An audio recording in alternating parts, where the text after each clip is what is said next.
Welcome back. How did that movie go? I'm as mad as hell and I'm not going to take it anymore.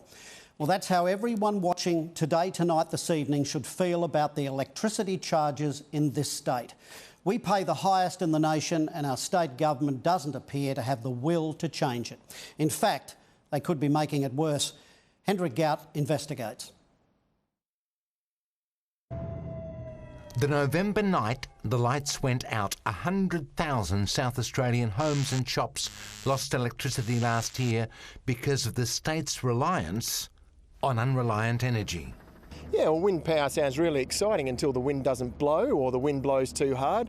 The cruel reality is to run consistent, reliable businesses, you need power when you need it. It can't just be when the wind blows or the sun shines. And last week, the state's biggest employers, including BHP, threatened to close because what electricity there was shockingly expensive. Treasurer Tom Koutsantonis says that's their problem. There's a very small minority who haven't hedged their electricity prices and have played the spot market and have lost. You're talking Arium, BHP and Adelaide Brighton are a minority group.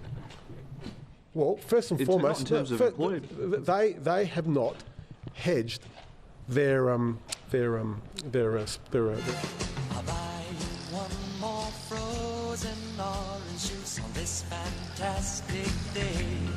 Yeah, electricity is a really important part of what we do. As food producers, irrigators, we use electricity to pump water, and that obviously means you need reliable, affordable electricity supply. And then obviously once you've grown that food produce, be it citrus or an almond or whatever it is, you need to do something with it. In the case of stone fruit, it needs to go into cool rooms straight away, which are a large electricity draw, and then you need to pack that produce.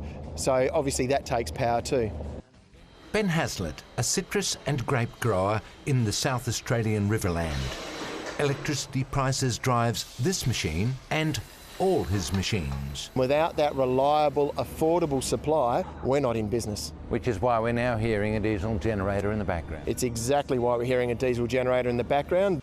Tom Koutsantonis says it isn't his fault. The state government has not invested $1 in wind generation. Intermittent generators get a tax concession of 100%. They pay nothing.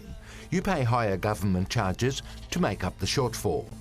A $20 million renewable energy fund to leverage renewable energy investment. So that's not $1, it's 20 million of them. Then there was the $1 million study to unlock the Eyre Peninsula's wind resource.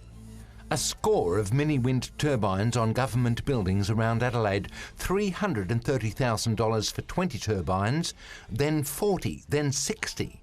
What did the Treasurer say? The state government has not invested $1 in wind generation. The turbines generated just a tenth of the predicted power and actually added to our carbon footprint. Adelaide companies set up to cash in on the mini turbine bonanza, promising local jobs, are now broke or in administration. What rankles Mr Hazlitt most is that his competitors in Victoria pay far less for power than he does. South Australia has the most expensive electricity in Australia and some of the most expensive electricity in the world. So when we think about investment, if there are other areas that pay half what we do for power, or if they have more reliable power, then obviously they're more attractive for investment. There's enough water flowing through the pumps here to supply 400 irrigators and their families, 660 industries in this small district alone. Yet, if we were 60 kilometres in that direction, that's across the Victorian border, the electricity being used here would cost around $2 million a year less.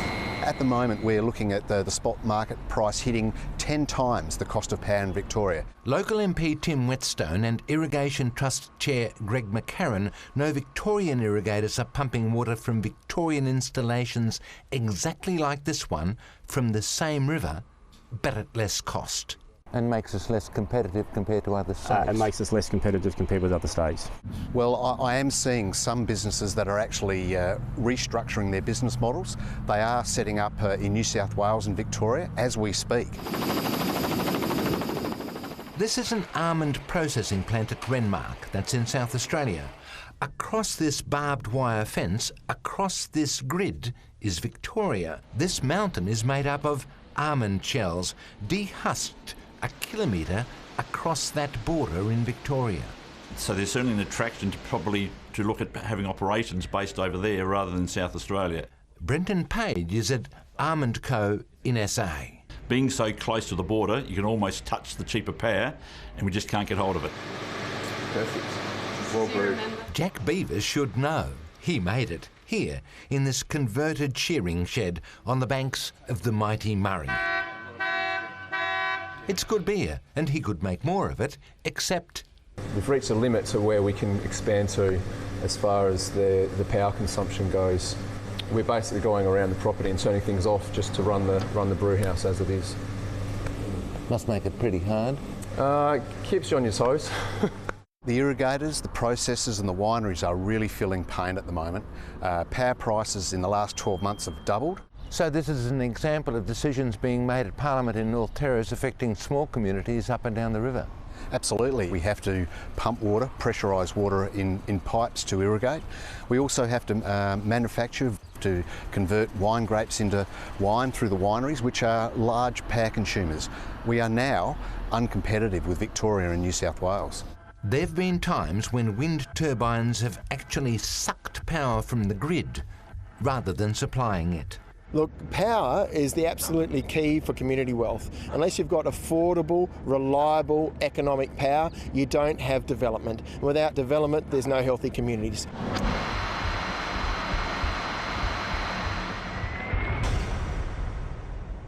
And if you're looking for a better deal on your power bill, and who isn't, go to the One Big Switch website to register. We've also started an online petition for government action on power prices. Get involved.